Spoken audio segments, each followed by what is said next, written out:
Welcome back to Coriander Society Adventures, tormented by gnomes here with Beatdown Boulevard, Ninjaman Matt, and Pods of War.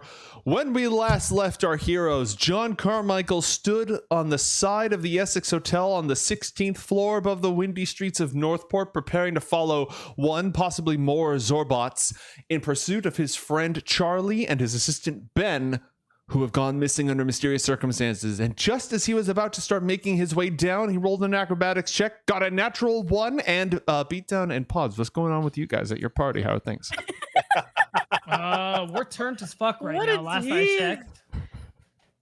No, Yeah. I was tipsy. I'm pretty sure the word he used was drunk. I just said you could feel it, you know? I just Toasty. said... Oh, okay. Like nice and Oh. toasty. Yeah, Maybe that's yeah. what it was. I Nice rolled and higher than toasty you. is completely different. Yeah, and just because I'm smashed doesn't mean you can't be drunk. It's a sliding scale, Pods. You know, I think that right now Gastone's doing that thing where it's like, dude, you're totally drunk. And like, no, man, I'm feeling okay. It's like, no, man, you're drunk. You're so drunk. Fine. I mean, I am fine. What are you talking about? I told you we were supposed We're method acting for this one. Well, I don't know about you. To be honest, I usually know when I'm drunk IRL. Mhm. So I'm Guys. usually, at least I would like to think so. Oh God, now you guys are making me question. I'm not jumping out of a building for this. I don't care. Oh, we don't have to method act that hard. God. Okay, good. I mean, I'll give you inspiration if you do. Just one. Just one? How will you really know how bad it hurt? I mean, It's Mm, it's called acting, darling. Acting. yes. I would jump off my couch for an inspiration. I would just like, all right, guys, here we go. And then, When is I was- that where we're going with this show? Like full sellout? Like, dude, yeah. I'll run into this wall. Shoe on head. I will slam my face into this wall for inspiration. Come on, guys. Give me that sand. At the next act of God, Matt gets a pie to the face. No, that's not actually happening. Sorry, chat. Anyway. Sorry to disappoint. Yes, Twitch does not condone or permit. Anyways, So so in a hot tub. you're at this party. Yes, well, a hot tub stream at 50 subs. With me and Matt. At the I'm at party. 100. What was that? What? Odds is at 100. It's gold. Hey, you said it, not me. So funny. Honestly, no, Anyway. this is a good approximation of what the elven party that you're at is like at the moment. Ah. Yeah. It's there are unknown substances being consumed, and now people are getting are getting wordy. They're eating words. Medwithin has managed to create a spell matrix that allows people to synthesize and temporarily. It's temporary, it's not long term like what Ben does, freezing and then eating the words and then absorbing their knowledge. But it's at least a fun diversion. And neither of you know what words the elves are saying back and forth to each other because neither of you speak that language. But there's a great deal of laughter going on over on that side of things. Oh, turn on the combat list. Nope, not here. I was gonna say, huh? Combat? Shwing! So aside from now trying out first off, are there any other words that the two of you are going to pass back and forth amongst yourselves or the elves who are in attendance? Dargan. Wait, what? The word Dargan. Who are you sending the word Dargan? I'm gonna send it like straight up so that way it can fall back down and I can eat it. And the best part is that Pods and I know exactly what a Dargan tastes like a real Dargan. What? We know what Dude, it looks like. We don't know what it tastes like. you're right. We don't, well, yeah, we can assume what it tastes like based off what it looks like. It was not just a Dargan like cooked. We could, you know what? We could tell you guys this later off camera, but we talked about this a while ago. Pods and I had a very Pyrentel party at one point, and we found out what Dargans actually are. A very what? Don't worry about it. PYRESPACE. No. Oh. Perianth. I keep trying to say Perianth, and I keep saying a different word. You've now yeah. said 3 different D&D words that mean You know what? mostly different things. Can get all the way off my back. Oh, let me get off that thing. Yeah, thank you. All right, well, Asena, since you're the one eating the word, to Asena, what does the word Dargan taste like? Oh, I was hoping you would tell me. I can tell you what the word darken tastes like. Matt, do you want to take this one, or is it better if you don't? No, it's better if I don't. It's funny. It's funny. I don't think that she can place the taste. Ooh, It good Oh, cop out. okay. tastes like mystery and wonder Ooh. and more tingling. Mysterious, splendorous tingling. All right. Also sounds like pre-workout. It tastes like G Fuel. It tastes like the protein. cold brew that you aren't sure if it's gonna fuck you up or like. Why are my make you ears awesome. itchy? I can feel my capillaries. Mood. Is Gastone spouting any words at this party, since like he has nothing else to do aside from talk about creating techno magic, which you can continue to discuss if you want and throw those words out into the party, but like, are there any other words he's gonna try or pass back and forth? Magic. All right, who's he sending that one to? I'll send it to. Is it Medwin? Medwithin. Medwithin. All right. She's the one casting the spell, so as you say the word magic and it floats up, she sort of whisks it from the air and guides it to her mouth and just chomps the thing. And she makes a weird face. What does it taste like? And she rolls a Constitution saving throw. Oh. Oh no. Because isn't this how What'd you do to her? Gastone sees magic? Not Yes, how she would. this is how Gastone sees magic. Oh. Interesting. And as she eats the word, she makes a strange face and loses the spell. It dissolves into... Oh, Yeah. man. And the elves are seriously bummed out. Their vibe is harsh, dude. You just hear the collectives. Oh. Oh, it's like when somebody's about to drop the beat and then they go into an Enya song instead, and the entire Oh my party's God, just, yeah. ah! Dang it, Gastone. Gnome's just coming out strong against Andy. How's this my fault? She sits down, reclines on her pile of cushions. Kind of. Perhaps the tea now. Tell me what you think about magic, Gastone. Uh-oh. I'm not really sure what I think about magic. It confuses me. I'm still trying to understand it. I've worked with it. I've incorporated it into technology a grand total of 1 time. And that was hard as shit. So to say my knowledge is cursory might be understating it. No, I can tell you're a little frustrated with it. It's the unique taste of someone who's used to mastery, used to understanding, used to excellence, forced to become a novice. It's not comfortable, is it? No, it isn't. But like science, it's a thing to explore, learn, and in time, I'll master this too.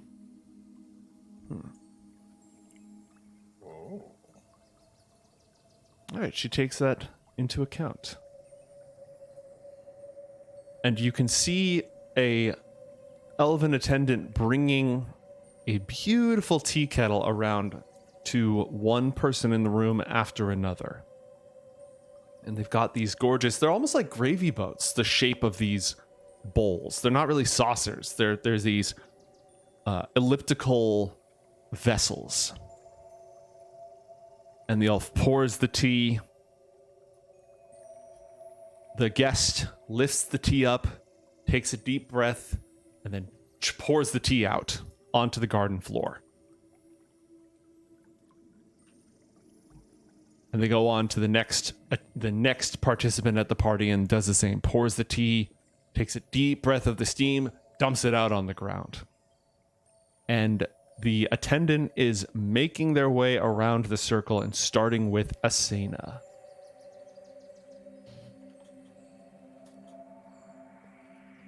They don't say anything, but they make an offering gesture. Can I just copy with whoever the person next to me did? Mm-hmm. All right. The attendant pours the tea into the little boat. And if you're doing what everyone else did, you would just lift it up, take a deep breath, and then dump it out on the floor. Is that what you do?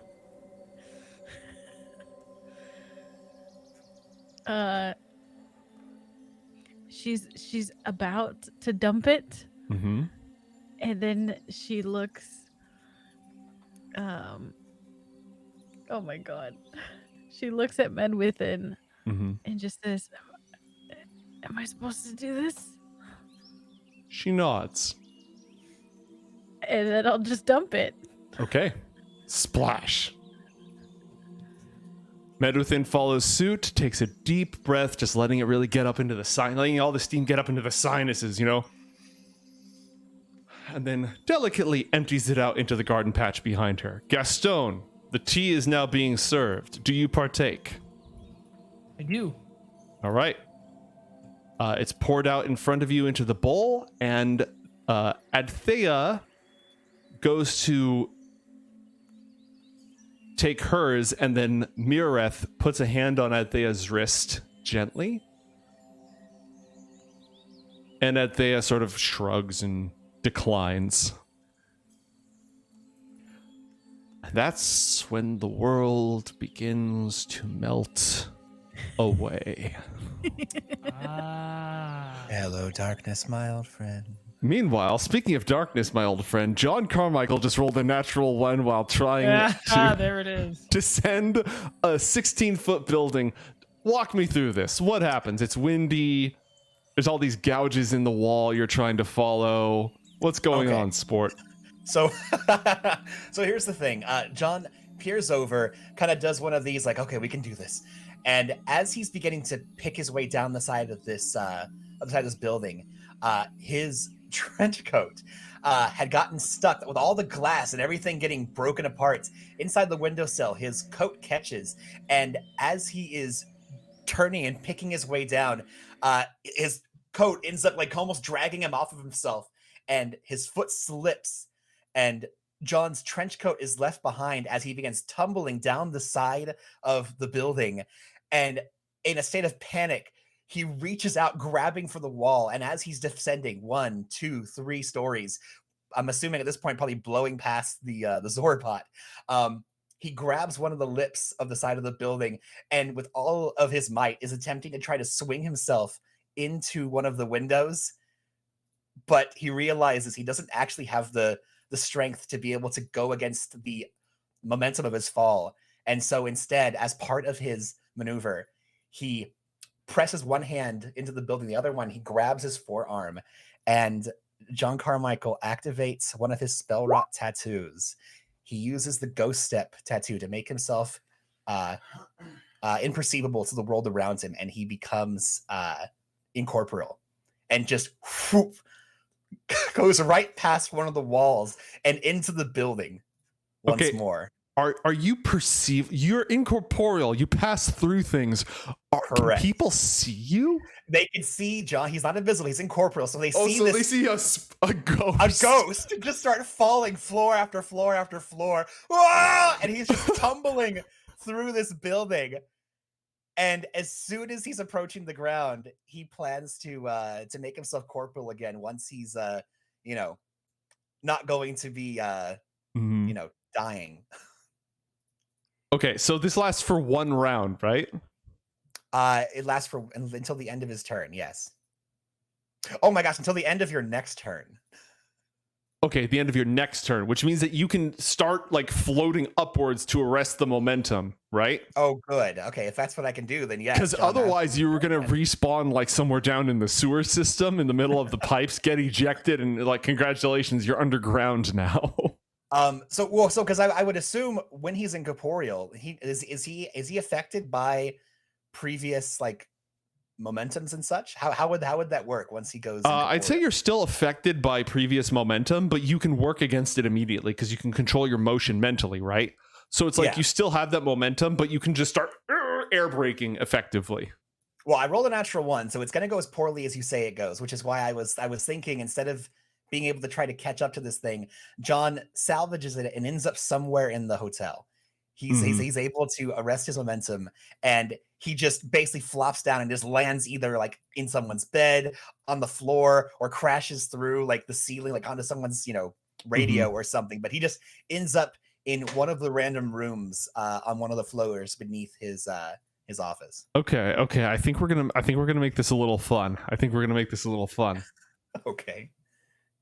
Give me one moment. I'm here for it. I'm gonna have the two of you who are not in the scene roll some dice. Uh-oh. I'm listening.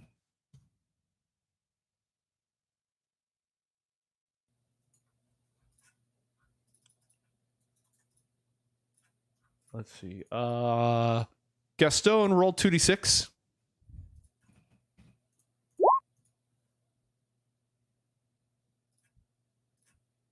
$10.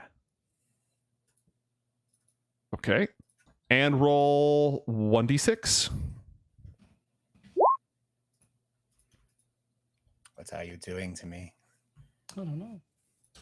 Okay. But either I'm sorry or you're welcome. Asena, roll 2d6. A 5.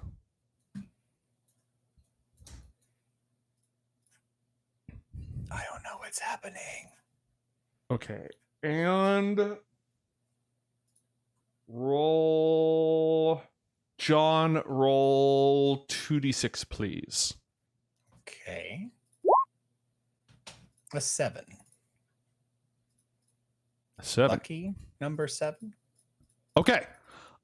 You go flying through the hotel Okay. and manage to arrest yourself and pop, like you go flying into a bed and then you pop out of the bed just before you decorporealize, right? Yes. And you fall, like, poof, you fall without your trench coat on the bed, which and crush. You hear the crush of glass underneath you. And Gastone, roll 1d6. The crush of glass Mm-hmm. in a bed. Yes. Okay. 3. Oh no! Did I just ruin someone's moving day? They're moving into this like building, and they put their big old glass table down on the bed while they were just gonna go grab more stuff. You see 3 tough-looking goons, not mob goons, but just sort of like shifty characters. Some scars, some tattoos. That says "mother" on the bicep, that sort of thing, and a very, very small, slender adult wearing a fairly nice coat, but like a big coat, and they're all looking at you in horror. Ah! Ah! Oh my god! Ah! Oh. Okay. John gets up, and where am I? As John gets up, starts dusting himself off. You're in a hotel room. You just crushed a briefcase that had a number of glass vials in it. Ah, criminy. My stuff! My body! Was the briefcase open, or did he just crush the briefcase? It was open. They were in the middle of a deal. They had just done the thing where they put it down and they opened, like, here's the goods. Ah. Roll a history check, please. Yo, Matt, this is where you say, this is where you gotta say, wait, I came from the future to stop this drug deal. You can't do this. So here's the thing. I don't know if you're joking or not, but that is something John would absolutely do. I'm like 20% kidding. The person, the street toughs, they're just local. They're local ne'er-do-wells. But the person, the small individual, is a horse jockey from the local racing track. during John's investigations of the angel killers over the last 6 months to a year, has there been any weird illicit stuff going on at the local races that he's come across? Roll an investigation check. I'll do that thing that you just asked. Chat, give me a good name for a racehorse. Oh, a 32. 32. Oh my god. Yeah, actually, you were investigating some odd going-ons at the race course to see if there was somebody who would fit one of the profiles. And one of the people who you profiled who didn't end up being guilty was a horse jockey who's been having an unusual streak of success. Oh, Uh-oh. With their horse Razmataz. And this is, in fact, that same horse jockey in the middle of buying performance-enhancing drugs from these goons, which you just shattered. Also, apparently, I find something in the room. Yes. When he gets up, he puts his hand down and grabs a hold of something and kind of stands up and brandishes whatever it is at the thugs surrounding him. What is he holding on to? All right, I'm gonna roll on the pulp treasures table instead of like the D&D treasures table. You know what I mean? Yes. Roll 2d6. I'm doing that thing that you just asked. 2d6. I got an 11. An 11. Oh, incriminating evidence. So John like holds up this stack of papers and he like rifles through it really quick, and I'm assuming it has something either about like, you know, it has like a log list about this deal or something. Yeah, it was in like the back of the briefcase. They were just going to give the vials, but hidden in the liner of the briefcase, which you just shattered, was a little spreadsheet marked "Never show to the IRS" that has all the people who they've sold illegal performance-enhancing horse drugs to. Okay, Meatown, I'm gonna roll with you here, but I'm gonna put a different spin on it. John looks at the paper, looks at them, looks at the paper, back at them. Freeze! I'm with the IRS! These are illegal goods that have been part of the investigation that we have been looking forward to, and I finally found you and your evil goons. You've been taking people's money for far too long, and I'm going to put an end to this. But first, I got to be somewhere. Bye. And John shoves the paper inside of his vest, grabs the briefcase, and takes off. What floor did you roll? 1d16. 1d16? Don't make me do that.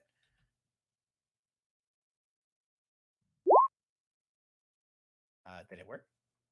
There we go. 15. You ended up back on the 15th floor. What? I only fell one floor? You overcorrected. You rolled a natural 1, so you're like, ah! And then you overshot back up, and you're on the 15th floor. So you can either go out the window or you can run to the stairwell. It's your choice. I'm going out the window again. No, literally, what I do is I literally look where they are, and I just go back in ghost mode. I activate my tattoo and just jump out the window. You like float up into your trench coat, rematerialize, and then just whoo. And as we're falling, I'm going to try to reassess and be doing that thing where like you hold onto the wall, kind of like John's seen Asena do it when she falls, and she kind of just puts her hand on something and it seems to glide down to the ground. He's going to try and do that, but by being incorporeal and trying to, okay, we can do this. We can do this. And he's kind of surfing down the side of the building and trying to adjust his momentum to where hopefully when he turns this off, he'll be at the ground floor and not dead. Roll acrobatics. Come on, baby. Daddy needs a not dead. I need my ankles. Oh, 17. 17. All right. You manifest back on street level. You can see up on the 15th floor, just barely silhouetted, a couple of heads poking out of a now shattered window that you just like through. I didn't break it. All right, you phased. I phased through it. This ghost fell in there, grabbed their stuff, and then just left. The IRS has ghosts now. I'm with the department. The Department of Finance. That's right. You don't want to. Have you heard about Department 7? Yeah, they're chumps. You don't mess with the IRS, buddy. We'll come after you. I think Department like 2 or 3 handles financial crime. There you go. That makes sense. All right, and the game is afoot as you return to the streets of Northport in hot pursuit. Did I would assume, can I still trail the Zorbot? Where is the Zorbot going? I'm following the Zorbot. Well, you follow. Well, it's do I not see traces of Ben's? Like I'm sure he had been riding the side of the building down. You said. And roll an is there- investigation check with disadvantage because there's no time. Perfect. That's totally okay.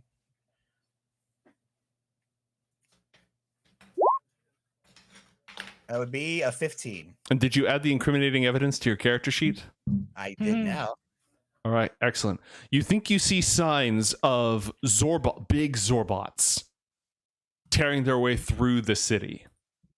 Tearing their way through the city? Well, not like, the big mega Zorbot that was literally crushing buildings beneath it, but they claw up the ground where they go, Yeah. But they don't appear to be leaving, right? They're just kind of mayhem. Did you ever establish a contingency plan with Ben? I mean, on air, no, but I'm sure that at some point, yeah, John had like if the safe house, if Carmichael gets compromised, we have a backup place, which is, and it would have been the Opal's place because that would have been set up a long time ago, and John wouldn't have bothered to fix it since then. Okay, well, that's where it looks like Ben was headed. Okay, and also the Zorbots. The Zorbots are heading there. Yes. So John pauses for a moment. The Zorbot that was like abandoned mission, where is it going? It's also heading towards Opal's place. But it's not going somewhere else that John could track it back to Xorbius. This is correct. Okay, well, crap.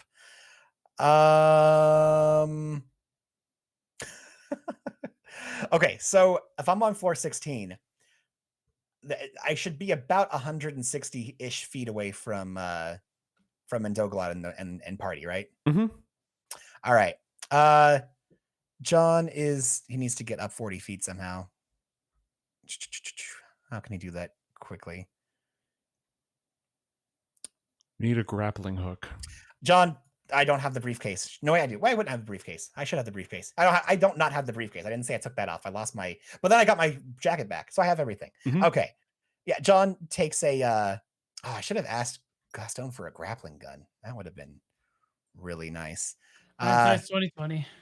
You know what? Scratch it. John's just gonna cast Dimension Door. He just teleports. He teleports back up into the freaking poof. All right, that is a chunk of spell points. And okay, John ends up back in the cabin again. Okay, new plan. When that Zorbot, oh wait, the Zorbot's not back, right? Correct. Okay, John teleports back into the room. Okay, new plan. There's a lot of bad guys heading to the only other place that Ben and Charlie could be. Have you gotten a chance to get in touch with Miss Rascal yet? Not yet. Okay, no I'm problem. gone for like 18 seconds. I know it's not. It's been crazy. Trust me. I found somebody dabbling in illegal goods while I was out. Anyway, we need to take care of this Zorbot, and have you found anything out from this little twerp? All sorts of interesting things about this world so far. Indogalad, what have you asked him? Where he was born, what sort of life he had, what the great concerns of his people are. But not what he came here for, or where Charlie is. I wouldn't have the foggiest inclination of where to begin. John looks he gets down next to the scientist and looks at Indogalad. Your Majesty, I need you to ask him what they were looking for. What were you looking for? We are searching for John Carmichael and his friends. In my desk of my God, you're terrible. Failing that, any information that could be of use to defeating and thwarting John Carmichael and his friends. Okay, that's better. Your Majesty, please ask him, where is Charlie? The large one escaped with the small one out the window. Okay. So you know that guy that we need to recover in order to get back to your place in order to break this curse? He is headed downtown to a rather large palace of sorts. Delightful. And yes, but here's the thing. There is a... do you know what an Emoth is? Your Majesty, Your Highness? There's a very good chance that he does. He's a friend of mine. He's currently safeguarding our young man, and they're going to be going to a place full of many, many gifted people. I got a natural school. one. He does not know what an Imoth is. Is a giant ice demon, but a good one. Giant elemental ice demon. Anyways, he'll be safeguarding him, and there's a school full of many powerful and gifted individuals, but also children. The robots that we had previously encountered and people like him, there's an army of them headed down there right now to collect them all for some reason or another. We need to get there as soon as possible and help them. They're allies of mine and good people. Boigness 100% does know what an Imoth is, by the way. Very good. What shall we Boy, do? this is free by now, hopefully. Yeah, he's cut his way out of the bubble in the last few seconds. Oh, good. All right, so first off, we have this prisoner. One of the Zorbots is disengaged. What do we want to do about the one who's still in banished mode? Okay, he'll come back in this point. If you and John collect it, everyone stand here in a circle, and when it comes back, turn it into scrap. Okay. We will leave our heroes gathered around preparing to beat this. We will beat you to death. Hi, allow us to introduce ourselves.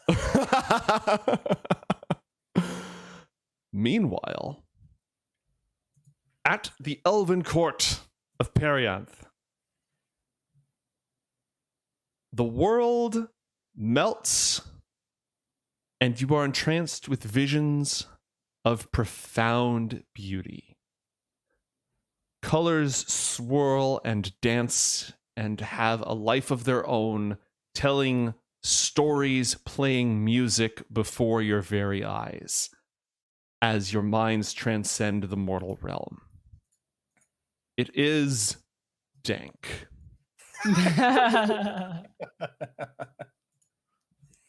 Wait, did they do the Mordain? Yeah.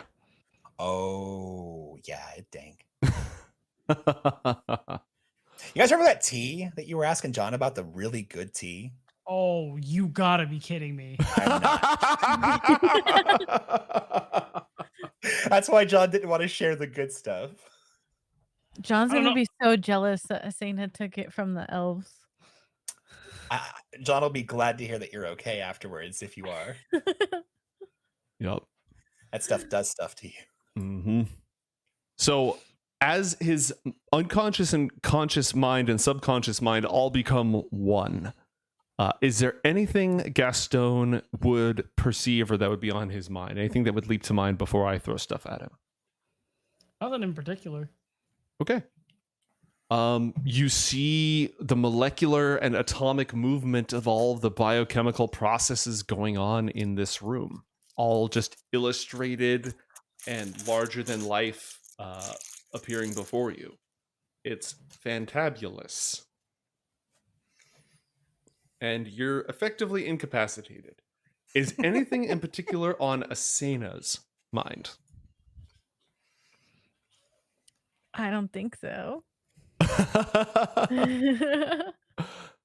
Okay. In that case, you would be very, very small. Very, very, very small. And every single blade of grass is this huge thing like a forest above you. And the living interior of the tree chamber that you're standing in is like the vault of the sky, far, far above you. The trees, the little plants and stuff growing in this garden, they are like mountains up ahead of you. Oh my god. And unless the two of you do anything, you mostly just chill for the time being. Yeah, Gastone definitely. We're sitting on like chairs / couches, right? Pillows. Yeah, pillows. So yeah, it's definitely a moment where Gastone's just immediately like, Floor people engaged. yeah, yeah, exactly. I am one with the floor is one with me. Every so often, you see Medwithin sort of drifting to and from wherever you are, surrounded by this almost wings of flickering blue light, just drifting in and out of your awareness, looking at all the things you're looking at appreciatively.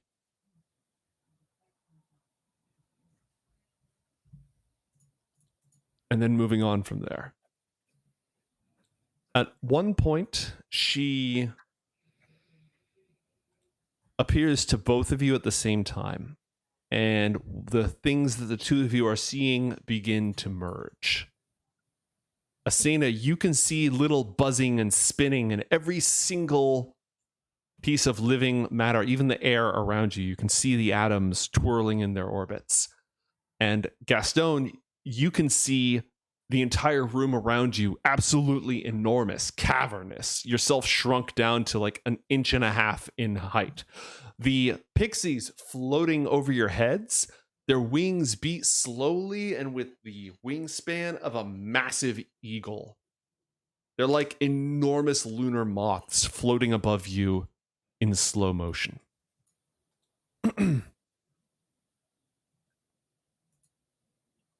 And Meduthin will ask, tell me about the worlds you visited. I want to see them. What? Like right now? Yes. I mean, besides my home world, the only one I've been to is a planet called Lacunas. Think about your home. Okay. Just gonna, focus real hard on Northport. Okay. The leaves and the blades of grass begin to fold and weave themselves together into the brick and the steel skyscrapers and brick tenements of Northport, but still made of living grass. And it starts to take on like the layout that you're familiar with. And Asena, you can see all of this at the same time as well. Okay. What is this stuff you gave us? Dream mist. Grows only in the most distant, far-off swamps. Is a rare delicacy and a delight of Perianth. It is, as they say, the good shit. Well, I can't argue with you on that one, but so you can see this too? Yes, yes. Even now your minds walk the boundary between the dream and the waking world. And I stride back and forth as I see fit. What do you mean the dream is in with it up here or a separate world? Yes. Oh. So it's a place we go to when we dream. Yes. 1,000 worlds scattered across the multiverse in an endless hungry darkness, and yet every sentient mind blossoms like a bubble in an infinite sea in the same waters of the dream. Wow. Is this what your home looks like? And she looks over to Asena. Show me. How can I show you? Just think about it.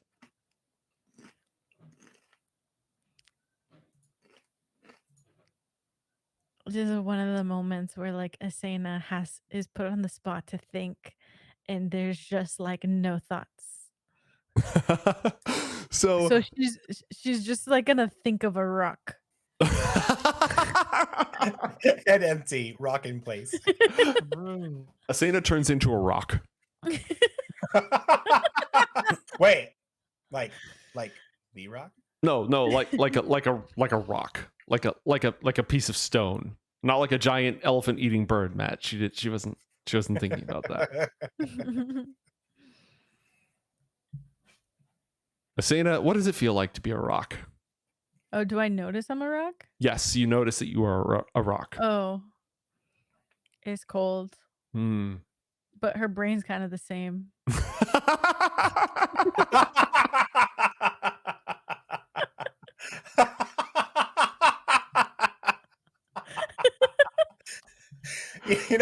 Some people do the whole, it's time, return to monkey, and Asena's like, no, return to rock.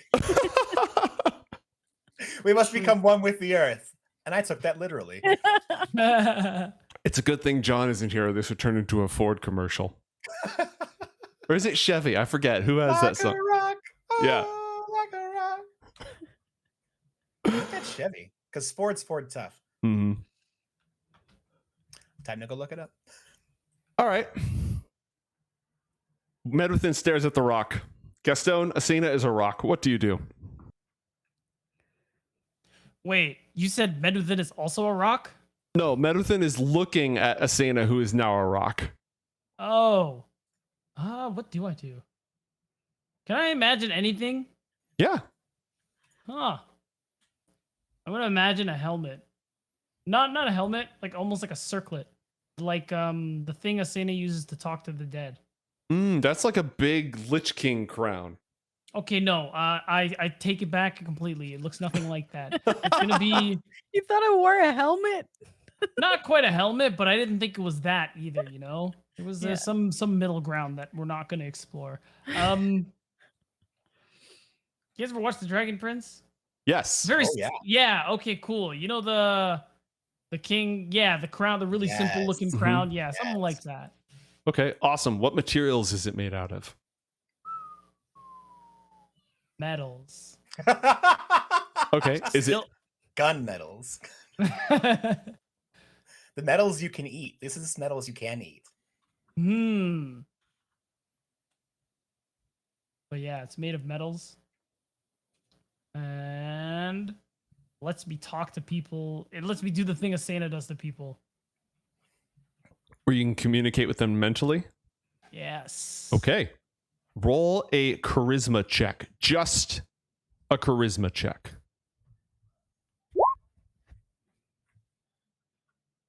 Five. Damn. Would you like? Let's see if you have any inspiration in the. Yeah, you want some inspiration for the cold, sub-freezing temperatures? I got inspiration. Pog, let's go. All right, re-roll that yeah. with the better of the two. No problem. Thank you, chat. Let me click. There we go. 11. Okay, you know how when you're dreaming and you half realize you're dreaming and you try to like yell or move or do stuff and it feels like it's somewhat happening, but it's syrupy. You're trying to focus your thoughts, and yeah, you can make yourself heard, but it's a little bit distorted. It's difficult. It's like pushing through jello. Like a jello pit? Like a jello pit. Now that you have it, what are you doing with it? I'm gonna try and communicate with Asena, who's a rock. Okay. Actually, I lied. I'm gonna try to Medwithin. All right. She smiles at you and responds mentally that she can hear you. Very good.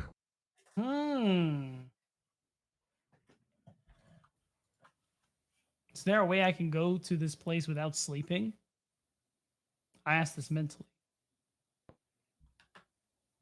I mean, you're doing it right now. You're not asleep right now. That also doesn't require illicit substances. Only the greatest Oniromancers can bring their bodies into the dream. Is it like an affinity thing or something that can be worked on? It can be learned. After all, the elves do not dream. That's true. I mean, actually, I didn't know that. Beatdown knew that, but anyway.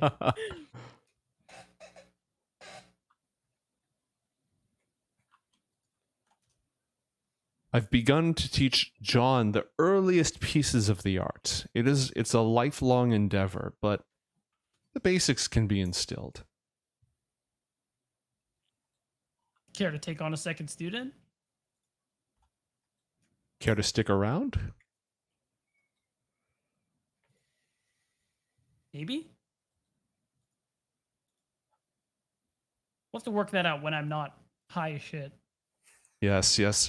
A decision made while drunk should always be reconsidered while sober, and vice versa. Of course. Asena is being a rock. Is Asena doing anything aside from being a rock? Yeah. What is she doing? She's an awesome rock. He's rolling. She's gonna talk to Medwithin. Okay. I seem to have become a rock. Good thing I could still talk to you with my brain. Do you want to not be a rock? Well, I don't know. How cool do I look? Roll a charisma check, Asena, to determine the coolness of the rock. It's a pretty cool rock. You look pretty cool. Oh, that's the wrong one. Whatever. It's fine. It's the same math. Yeah, you're a pretty cool rock. What does a cool rock look like? What makes a rock cool versus not being cool? Well, there's definitely nothing like wrong with it. Like if you sat on it, like so if you sat on it, like it's not dirty or slippery or moldy, like it's just a good rock. I think everyone's gone outside. You know, when you look down and you see like a bunch of stones and you go, ooh, that's a nice rock. And you pick it up and look at it. Like, no matter how I'm not old you that are. small, I'm a big rock. No, I'm just saying everyone knows that sense of being able to pick out a good rock. Yeah. You know what I mean? Like, You everyone never brought does rocks home. Like you only brought the good rocks home. That is a nice boulder. I like that boulder. it. How This big of is a the rock rock are you? that, like, if Sega? you had to do a photo shoot on the rocks, like people would sit on that rock. Okay, you're that kind of rock. Okay. Yeah. Oh, wow. That's roughly the scale I was imagining, too. I was thinking Riverstone for some reason. No, dude. I was thinking at least, like, you know...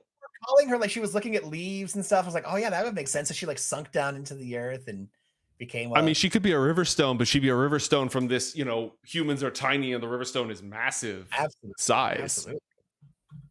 Yeah, it wasn't my brain isn't stones, it's rocks.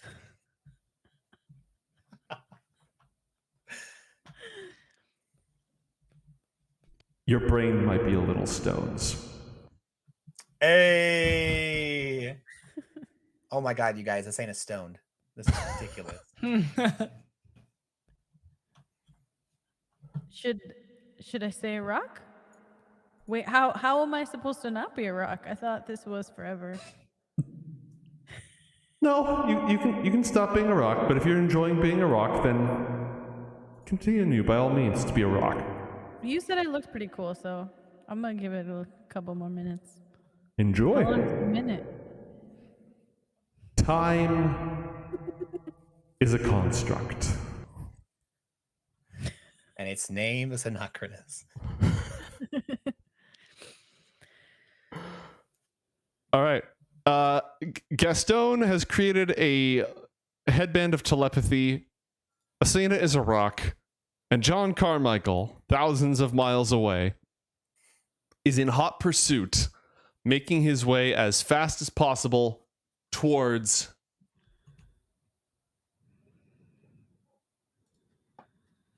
the Donahue Academy. I assume we dispatched the robot. Oh, yeah. Yeah. When we come back to when the camera returns, it just sort of it's framed in such a way that it only shows the robot remanifesting. Destroy. And then there's just a flurry of violence as blades impale it. It gets stabbed. It gets zapped. It just a crowd of sparks go flying off of it. Perfect. I would like, if possible, is Miss Rascal safe and available? Mm-hmm. All right. I'm going to take the tied up scientist, give him to her, and request that she either stick him in a locker until she gets back, or do whatever she wants with him. John, darling, you need this guy disappeared? I know people to get a guy disappeared, sweetheart. Yes, but if you can get literally anything out of him about his boss, that would be preferable. Oh, I'm not the nosy type. I wouldn't be suited for that sort of thing, but I do know people who are quite good at that sort of thing. You want me to give him a little ring-a-dingy?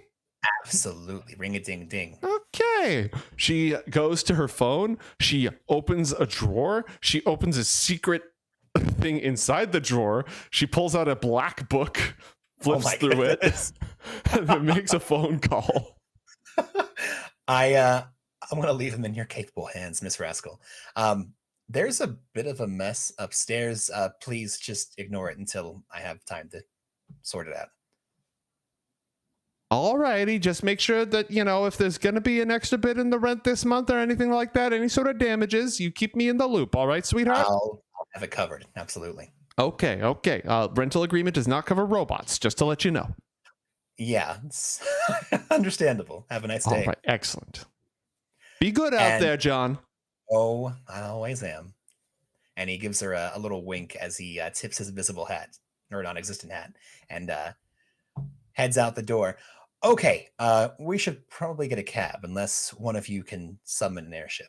They step out into the street with, you know, wind blowing newspapers and these skyscrapers everywhere, this concrete jungle that is the garment district, filled with unfamiliar smells. And they sort of take it up. Boignus goes, "Oh, by the gods!" I would love to show you around, but right now we probably have just mere moments to be able to get down to the academy before those robots do what they did here, but on a much grander scale. Right, we must hail a cab. What does that mean? A taxi. And John kind of leans out and grabs one of the nearby elves' hats and starts shaking it. All right, the two of them are just standing side by side with Indogalad, and there's a lot of you guys that you're going to have to cram into one taxi. I think there's 5 of you, 3 of you plus 2 bodyguards. Yeah, there's 5 people. Most taxis can't accommodate 5 people. Let me see if I can do something about that. It's not like you can order an Uber XL. I mean, look, if I flag us down, we should be able to get at least a couple of taxis. That's not a hard. Yeah, sell. but who are you putting in each taxi? And I'm going to be sticking myself and Boignus in one, and then the king and his guards in the other. All right. But I still don't love that. No, you know what? Well, that's what we're going to do. We're going to split them up with those 2 taxis. Mm-hmm. But I'm going to give the taxi with Indogalad a little bit extra and say, no matter what happens, you keep this taxi we're in your field of view, and I'll double that when we get where we're going. If anything happens to this VIP, I'm literally going to shoot you in the head. Roll an intimidation check and a wealth check. I will do both of those things. Okay, intimidation first.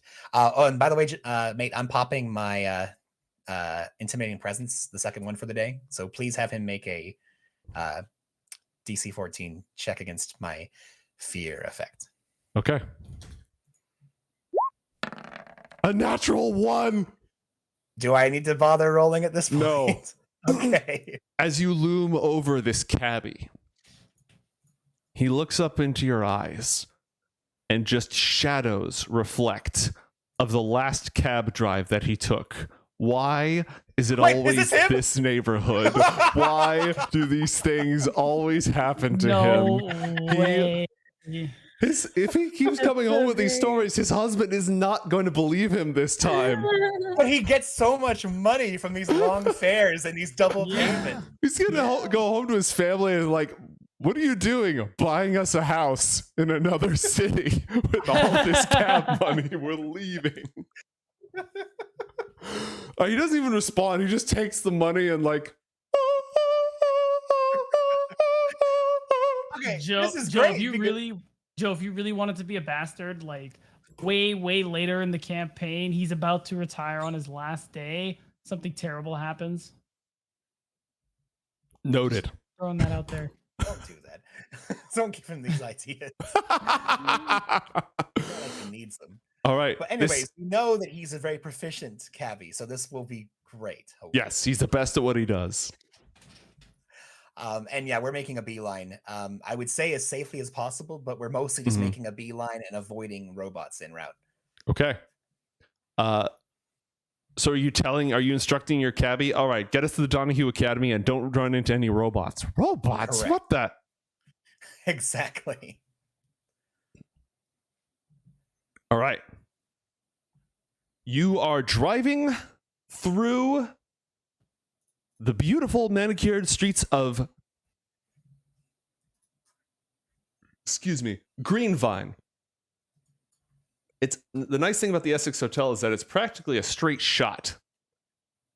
Yeah, I'm kind of hoping we can pass the university and then do one of these unless we have to avoid robots. And in this case, we'll do a little change. Well, as you pull up to the university, and the campus is on the right-hand side, and it's late at night, because it's always late at night. It's always a dark and stormy night here in Northport, am I right? As you're driving by the university, roll a perception check, please, John. I do this thing that you ask.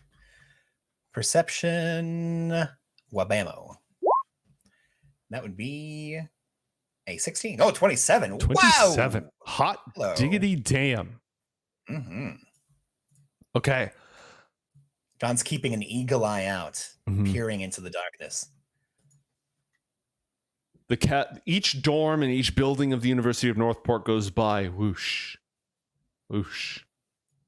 And then for a moment, you see the quad, an open space, an open green field in the middle of the university. And an ominous figure floating.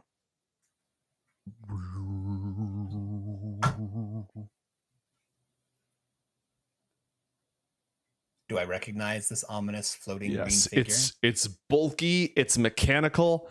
The front of it is an old, like, pre-CRT projected face.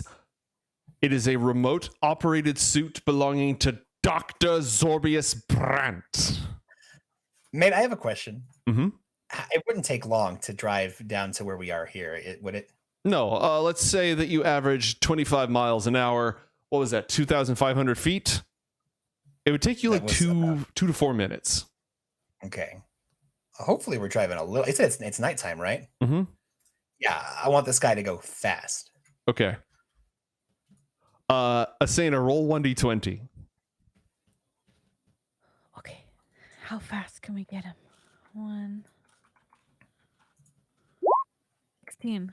16. Yeah. Okay. You catch up real fast. Few things. John is sending. First of all, has the action squad, they've been on our tail every step of the way. Are they responding to this giant robot threat at all? It's not a giant robot threat. It's multiple smaller robot threats. Okay, multiple smaller robots that are marching their way through town. I haven't seen hide nor hair of them at all. No, you have not. Let me check what's going on with them real quick, just to make sure that they're not otherwise indisposed. That's totally fine. Let me know when you have computing power.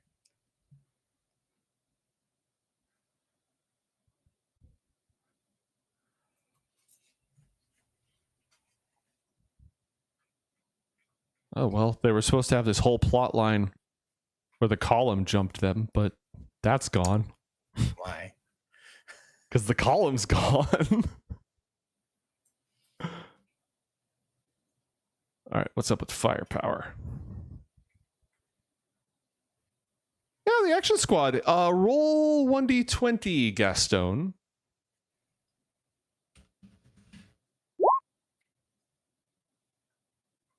That's good. 19. Yeah, as if on cue, the action squad appears in the middle of in a blast of light in front of Doctor Xorbius. Oh, goody. And you can't really hear through the cab window, but you hear the sounds of a heroic speech being given. Nice. That is lovely. That's going to hold him up for a little bit, and that's fantastic. Two things. John is sending 2 messages. The first of which is going to Opal Donahue. Mm-hmm. He says, Opal. Are you in range? Or are you John. casting sending? Sending. Okay. Yeah. Casting sending. Opal, it's John. We are en route to help you. There are robots on the way. Xorbius as well. Are Ben and Charlie with you?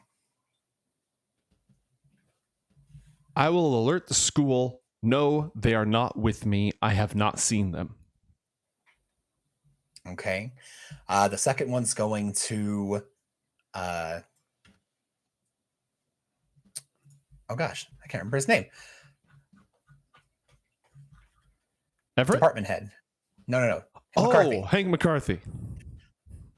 McCarthy, it's John. Robots have invaded Northport, heading to Academy. I'm en route with friends. Xorbius is here. Action Squad is fighting him. Send help. Again? All right. All right, and that's it for that. Okay. So the action squad is engaging Dr. Xorbius. Now you can hear the sounds of a villainous monologue being performed. Roll a perception check. I do this thing with great gusto.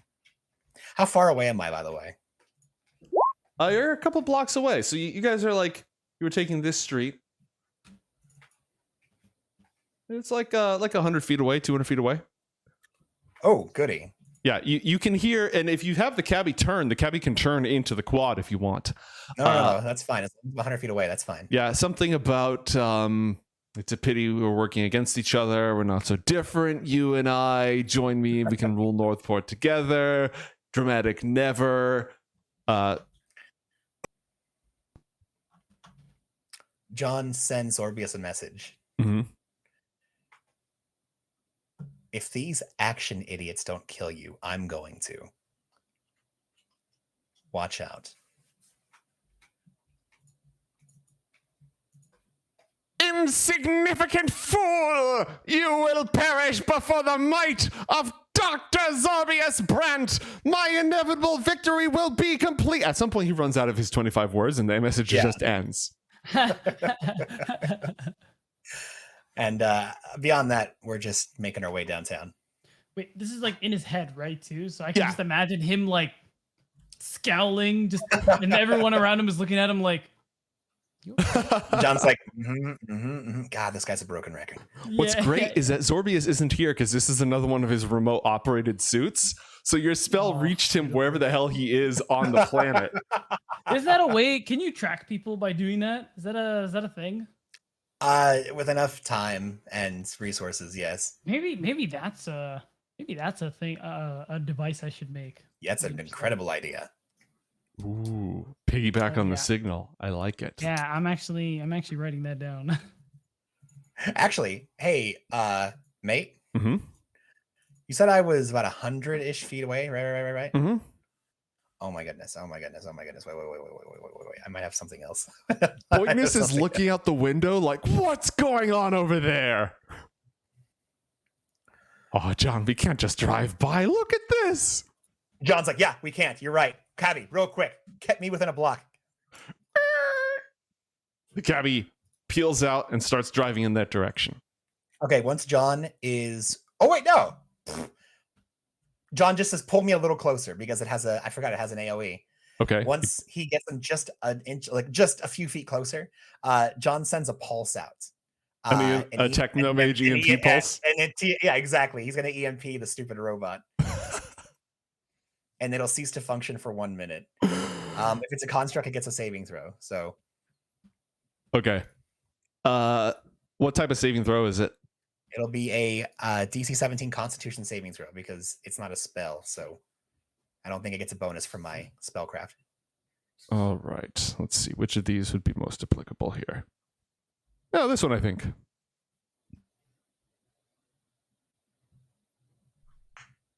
Once I've unlocked the true secret of human gifted capabilities, I will transform our entire species. None of you are prepared for the dawn of the age of Xorbius. How many ones are we going to get this day? I don't know.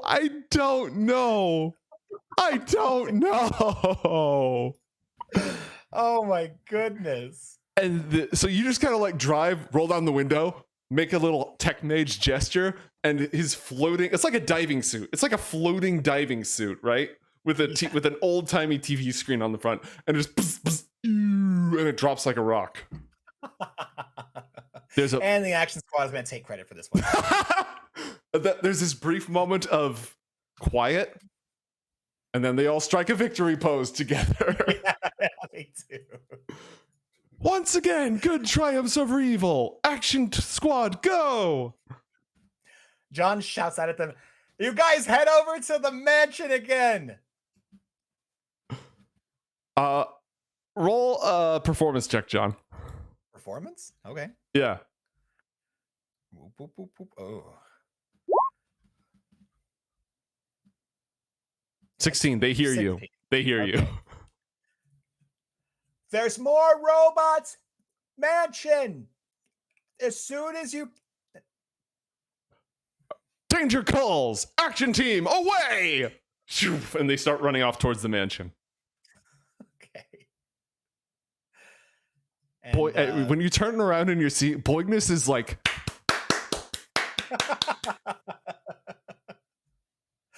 John claps him on the forearm. It's good to see you again, friend. oh, this has been a night. Hopefully you don't get stuck in another bubble. Oh, worse things have happened. It had a charm of its own. A bubble! Who thinks to fight with bubbles? Numerous people do. You'd be surprised. So here's the plan. There's going to be an army of Zorbots rolling up in this mansion momentarily. How's your teleportation been recently?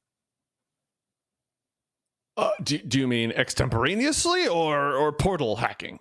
No, like short term. Oh, short term. Well, I mean, he adjusts his little cape. It you know, on the here and there when called upon. Well, reason I ask is that there's a lot of people we're going to be heading towards, and not that you're not great in a fight, but I think it'd be a bit better if you were able to be a bit more mobile, trying to help shepherd people away from danger. There's numerous students there, and a lot of them are actually, fighting capable. They'd need somebody with a very commanding and friendly presence to get them somewhere safe. I have been called both of those things on multiple occasions. Remember, these are children, Boigness. Let's keep it. Oh, what do you take me for? I'm a role model. Yeah. You're certainly a model to many, my friend. Oh, so I've been told on many an occasion. All right, then, let's go save these rascals. Meanwhile, thousands of miles away, Asena and Gastone are transcending reality. Are they here? Are they just like they've all come all the way through time and space? They're just like watching all of this happen. They're saying, well, obviously we're not sober right now, because if we were, none of this would be happening. This is clearly a delusion. We wouldn't be looking at the action team if we were really here. Mm-hmm. So Gastone has conjured up this circlet for himself. Is there anything else that he's doing while he's here? Who else is here in the dream with us? Medwithin seems to be the only one who's present with the two of you. Everyone else is in their own little worlds. She's the only one capable of moving back and forth at will. It's called Oniromancy, right? Mm-hmm. All right, since we're here, take me through like the first steps of, accessing the dream world. The first step is to access the conscious mind while unconscious. Recognize what is real and what is not. And when it's not real, exert your mind over it. Learn to do this while you're sleeping. Then all you have to do is the other way around. Leverage the unconscious mind and bring it into the conscious world. If you can learn to open that pathway, you can access the power of the dream. Is that how does one do that? When I'm asleep, I'm just simply asleep. More often than not, I don't know that I'm dreaming. Is there like a trick, an exercise? Lots and lots of practice, conscious meditation. I will admit, the mist of the Mordain flower does help. Because you're doing it right now in a way. You just need to remember this sensation when you're actually sleeping. Is this like, let's say I had this tea. Mm-hmm. Is this a thing I could practice with periodically? Try and get a handle on the sensation and then use less and less of the tea, kind of wean myself off? Yes. That could work. You'll need to What learn. are the chances I could get some of this? Well, you'd have to be on good terms with the apothecary who administers the flower of the Mordain plant. Which is me. Ah. So, how are we doing? Roll a persuasion check, Gastone. Just channeling your inner Joey. I resisted all urge. Oh my god! What's happening today? What's going on? Why? Oh man. From the We're on West, and we put Bane on gnomes tonight. dude, I don't know. So here's what I imagine. And Gastone, if you have something else in mind, I want to hear it from you first. What do you mean? I'm just trying to convince her to give me some tea. Right. And So then, what happened in this moment is that when you asked, how are we doing? A doorway in your mind opened to every movie you've ever seen and every movie poster you've ever seen. You've worked in the movie industry. You did props. You're used to these sorts of things. You've been on photo shoots where like the big name star is posing for the pictures, posing for the posters that are going to be hung up in the cinema, all that stuff. And in that exact moment, even though this name doesn't exist in Northport, you channel all the charm, the presence, the sheer power of Clark Gable. And this is an energy that is entirely unknown in Perianth. It is not a archetype, it's not a model with which they are familiar. And Medwithin is entirely unprepared for it and fascinated by it.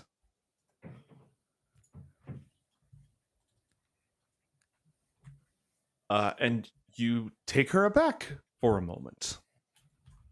And as you do, as she's sort of stunned at this sudden conjuring of the charisma of the entire film industry being leveraged in a universe with no film,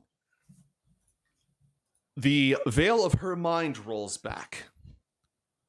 And you are standing on the deck of a wooden ship. And a hot breeze is on your face.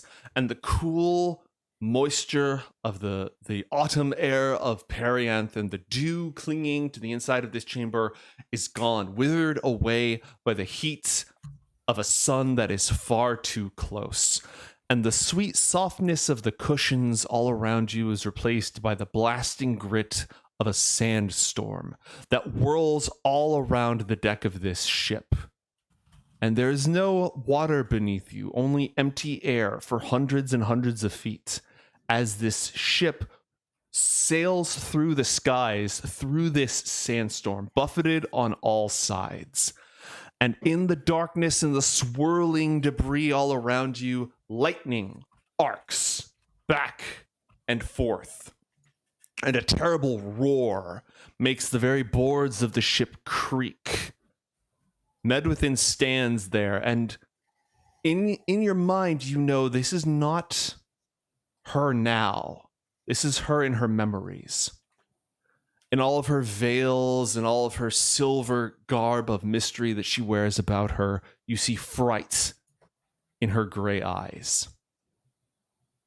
The ship shudders, thunder cracks, and illuminated by the lightning is a vast silhouette.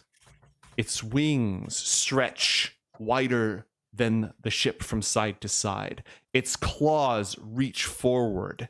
The maw of a great blue dragon begins to dive out of the sandstorm. And then it's replaced once again by really big grass and a very cool rock.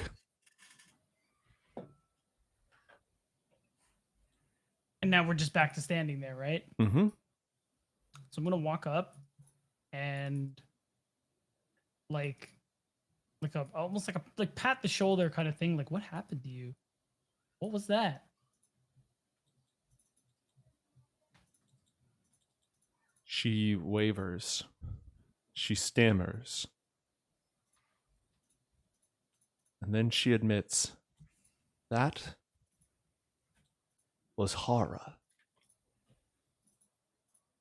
And our adventures will continue next time on Coriander Society. Thank you, everybody, for tuning in, What? and have a fantastic night.